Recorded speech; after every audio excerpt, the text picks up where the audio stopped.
என்னடா இது வண்டிகள்லாம் வேகமா வருது? ஆமாங்க, பூச்சி வண்டியாட்டம் தெரியுதுங்க.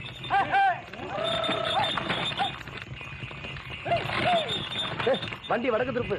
சரி.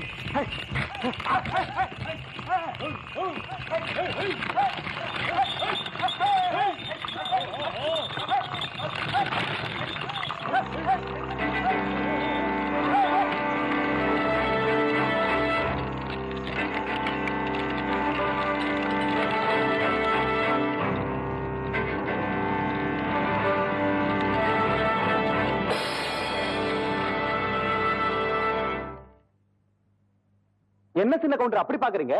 அந்த பஞ்சாயத்துல சரியான தீர்ப்பு சொல்ல முடியாம தான் உங்க அப்பாரே தூக்குல தொங்கிட்டாரு. அப்படி இருக்கும்போது நீங்க சொன்ன தீர்ப்பு தப்புதான் எடுத்துக்காட்ட வேணாம். அதுக்கு தான் இத்தனை பேர் வந்திருக்கோம். டேய், எடுத்துக்காட்டுங்கடா.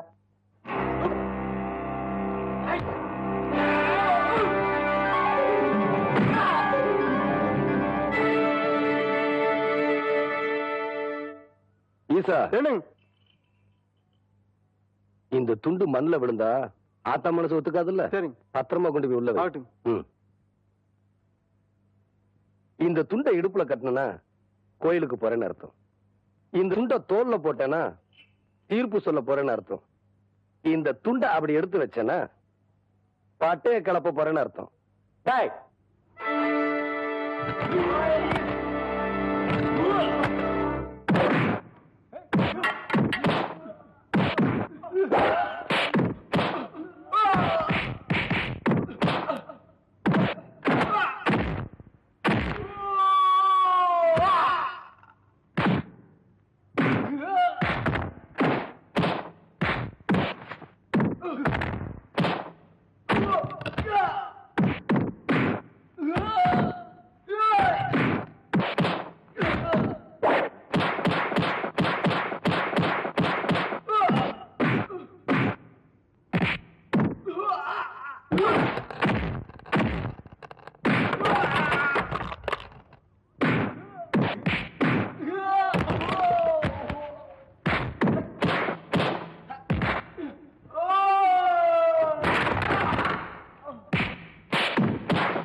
நல்லா சுத்தி பாரு, அடுக்களுக்கு இருந்த போது ஆத்தா பார்த்தா திட்டி போடும்.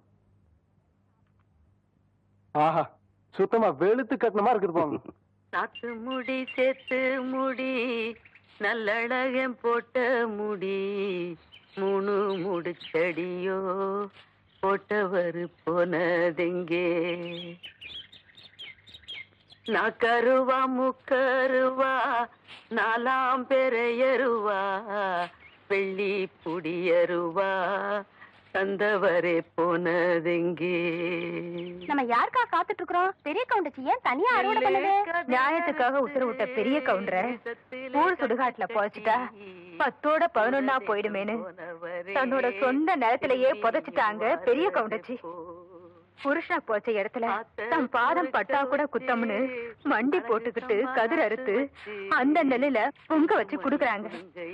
அவங்க அந்த வயலை அறுத்து முடிச்சதுக்கு அப்புறம் தான் நம்ம எல்லாரும் வேலையை ஆரம்பிக்கணும். செம்பாழ நெல்லெடுத்து குத்தணு நாம் பச்சரிசி,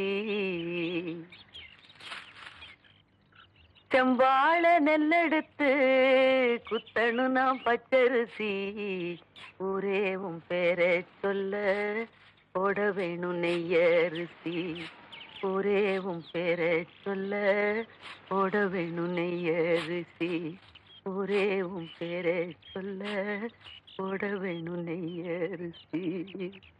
ஆத்தா ஆத்தா என்ன ஆசீர்வாதம் பண்ணுங்க. நவராசனா ஐயா. அப்பா நினைச்ச தீர்ப்ப நான் தப்பாம சொல்லி போட்டு வந்துட்டேன். ஆத்தா உன் விரதத்துக்கு பங்கம் வராம மீதி நல்ல நான் கொண்டு வந்து சேர்க்கிறேன். ஆத்தா நீ வீட்டுக்கு போ. என் ஆசா இப்ப தாண்டா என்ற மனசு குழு குழுன்னு இருக்கு.